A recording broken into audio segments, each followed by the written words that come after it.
Dear student, myself doctor Akhilesh Kumar. आज हम BSc part first chemistry honours में washing solution को आगे डिस्कस करेंगे। धावन विलयनों को 3 वर्गों में बांटा जा सकता है। जो अपन वाशिंग करेंगे, जो सॉल्यूशन है, उसको हम 3 टाइप्स में बांट रहे हैं। पहला क्या है, इसमें धावन विलयन जो अवक्षोभ को कोलाइडी विलयन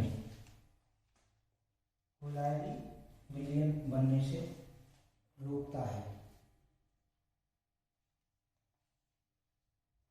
जिससे अवक्षेप फिल्टर ना हो। इस कार्य हेतु वाशिंग सॉल्यूशन में कोई इलेक्ट्रोलाइट मिला लेना चाहिए। जैसे पहला एग्जाम्पल में हम क्या कर रहे हैं कि ऐसा कोई कोलाइडी विलयन डाल दें इलेक्ट्रोलाइट, जिससे क्या हो, उसका अवक्षेप को रोका जा सके। इसके लिए आप क्या करेंगे, जैसे फेरिक हाइड्रोक्साइड अवक्षेप को धोने के लिए इसमें क्या डालेंगे अपन, डाइल्यूट अमोनियम नाइट्रेट का सॉल्यूशन क्या रहेगा, उपयुक्त रहेगा। दूसरा है कि आप इसमें AgCl को धोने के लिए, जैसे AgCl का आपका PPT आया है, और उसको अपने को क्या करना है, वॉश करना है। तो उसके लिए हम क्या करेंगे, यानी AgCl सिल्वर क्लोराइड में आप क्या डाल देंगे, 1% HNO3 विलयन का से वॉश सॉल्यूशन के रूप में उपयुक्त रहेगा। इससे क्या होगा, आपका जो अवक्षेप है वो कोलाइडी विलयन बनने से रोकता है। क्योंकि अवक्षेप यदि कोलाइडी विलयन बन जाएगा तो आपका अवक्षेप प्रॉपर नहीं आएगा और आप उसको सेपरेट नहीं कर पाएंगे। दूसरा जो वर्ग है जिसमें अपन बांट सकते हैं, वो क्या है, विलयन जो अवक्षेप की विलयता को कम करते हैं। अधिकांश साल्ट, एथेनॉल जैसे विलायकों में अवलय होते हैं, अतः ऑर्गेनिक सॉल्वेंट को अवक्षेप को धोने में काम में लिया जाता है।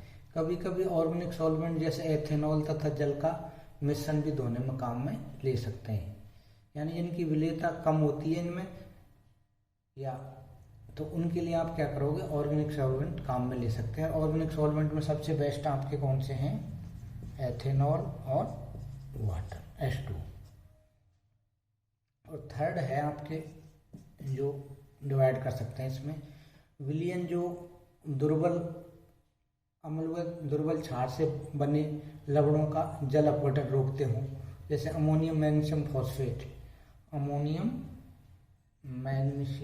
फॉस्फेट।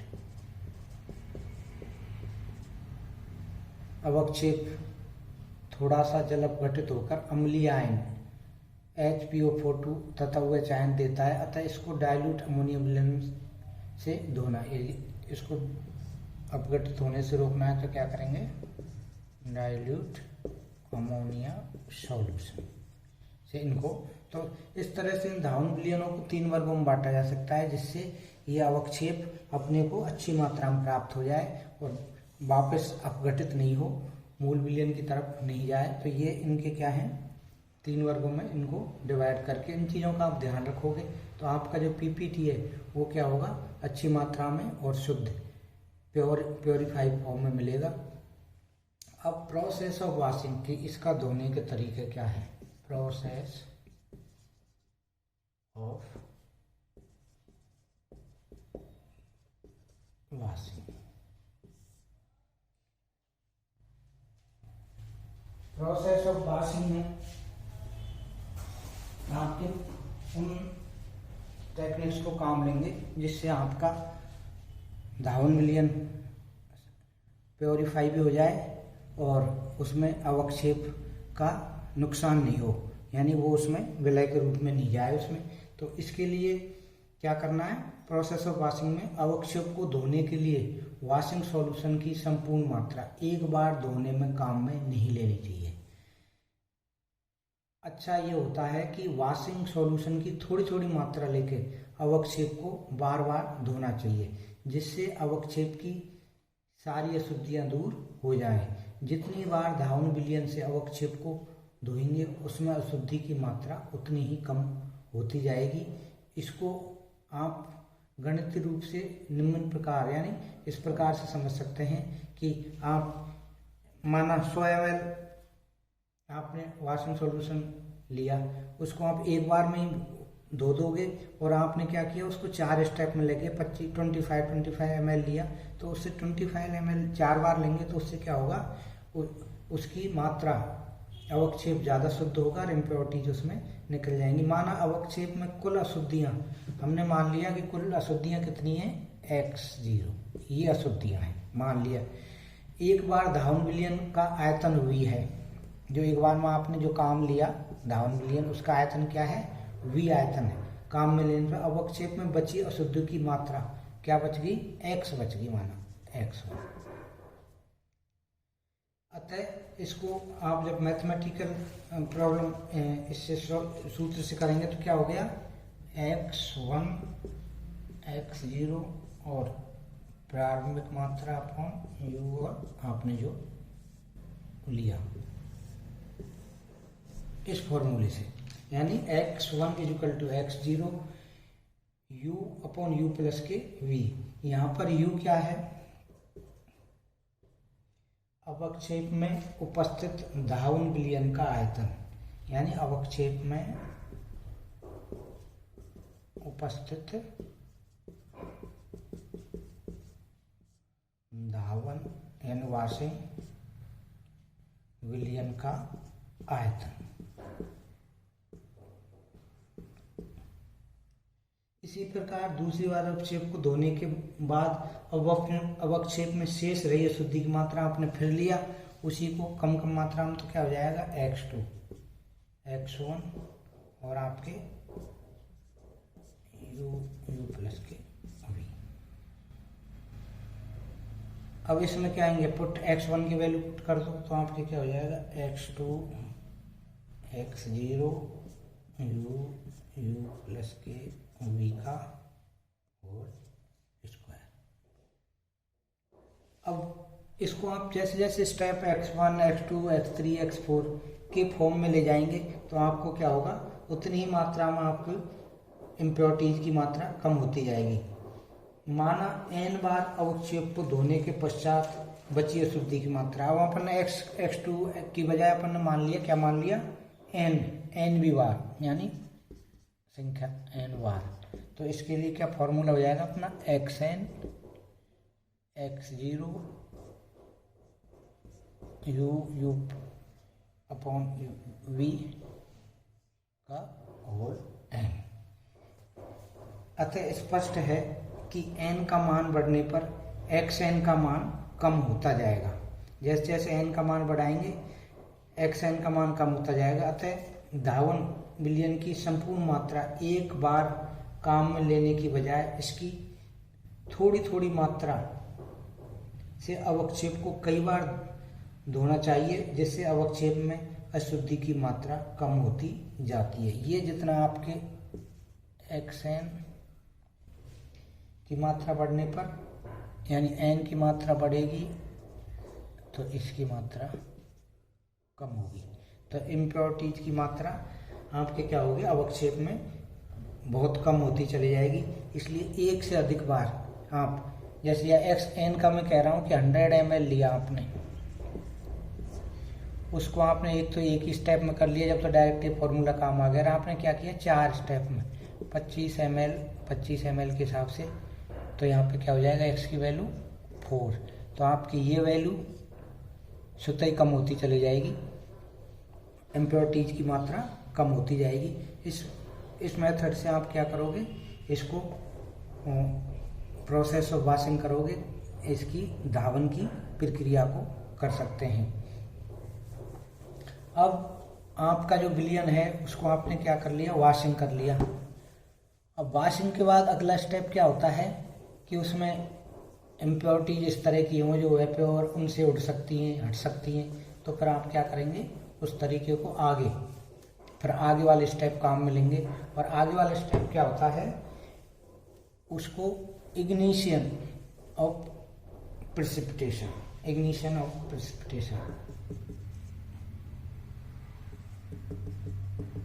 of PPT या precipitate।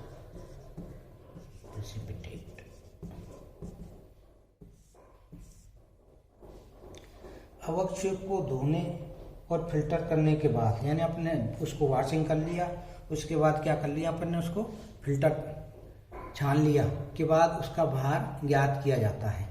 अवक्षेप का भार ज्ञात करने से पहले उसका क्या देखेंगे आप, संगठन निश्चित होना चाहिए। अवक्षेप को सुखाना या जलाना अवक्षेप की प्रकृति और फिल्टर माध्यम की प्रकृति पर निर्भर करता है। एक निश्चित ताप पर अवक्षेप का संगठन यानी कंपोजिशन निश्चित होता है।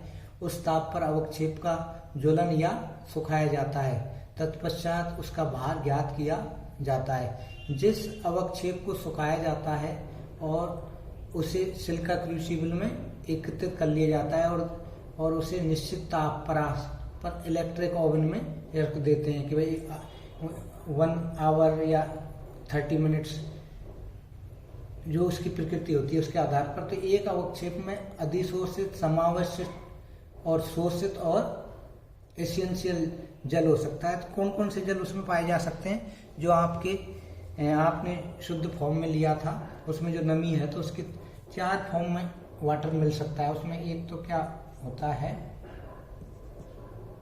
एडजॉर्ब वाटर, दूसरा क्या है, समाविष्ट ऑक्यूलेटेड वाटर, और तीसरा शोषित जल, सॉल्ट वाटर, और लास्ट जो 4वां है, 4th है, वो क्या है, आवश्यक जल, एसेंशियल वाटर। अब ये चारों तरह के जो जल उसमें अवक्षेप में हो सकते हैं। तो एक तो पहला तो क्या था, एडजॉर्ब्ड वाटर या अधिशोषित जल। सभी ठोसों की सतह पर ये जल उपस्थित होता है। इसकी मात्रा वातावरण की आर्द्रता पर निर्भर करती है, यानी आपके वातावरण में जितनी ज़्यादा मॉइस्ट होगी तो ये एडजॉर्ब्ड वाटर की मात्रा ज़्यादा हो सकती है उसमें। तो पहला प्रकार तो ये। और दूसरा है समाविष्ट जल या ऑक्यूलेटेड वाटर। यह जल ठोस विलयन या क्रिस्टल की कैविटी में पाया जाता है। जो आपके क्रिस्टल प्राप्त हुए हैं, ये जो ठोस मात्रा में प्राप्त हुआ है, उसकी कैविटी में ये वाटर मिलता है। सॉफ्ट वाटर यानी शोषित जल, यह जल ऐसे पदार्थों से संयुक्त रहता है जिसके आंतरिक सतह का विकास अधिक हो, जिनकी इंटरनल जो लेयर होती है उनसे अटैच होता है। और जो लास्ट है एसेंशियल वाटर, यह है क्रिस्टलीकरण या जलयोजन, हाइड्रोलिसिस जल के रूप में उपस्थित रहता है। किसी पदार्थ के अवक्षेप को सुखाने या जलाने के लिए उपयुक्त ताप को उस पदार्थ के TGC, ये जो टेक्निक है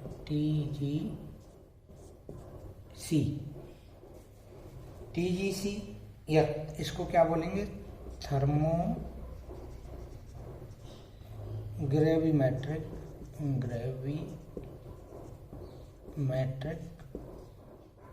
कर्व,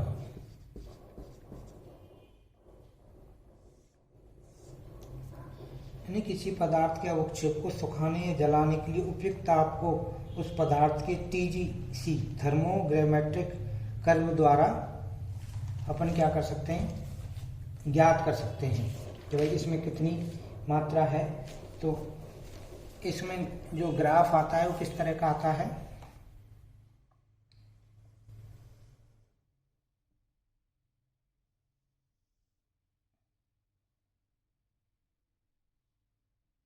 यहाँ 0% ऑफ वेट लॉस, और इधर आपका टेम्परेचर कितना, इसमें वेट आप जैसे जैसे टेम्परेचर करते जाएंगे तो आपके कितना वेट लॉस हो रहा है, 10, 20, 30, 40, 50, 60, 70, 80, 90 और 100। इधर आपके टेम्परेचर को कर सकते हैं 100, 200, 300, क्योंकि हर पीपीटी होगा जो प्रेसिपिटेट होगा उसका टेम्परेचर अलग अलग होगा, क्योंकि कंपोजिशन उसकी क्या होती है, अलग अलग कंपोजिशन होती है। तो उसी टेम्परेचर पर उसके क्या होंगे, ये जो भिन्न भिन्न प्रकार के टाइप्स के जो वाटर थे उनको आप क्या कर सकते हो, सेपरेट ऐड। तो ग्राफ किस तरह का आएगा इसमें,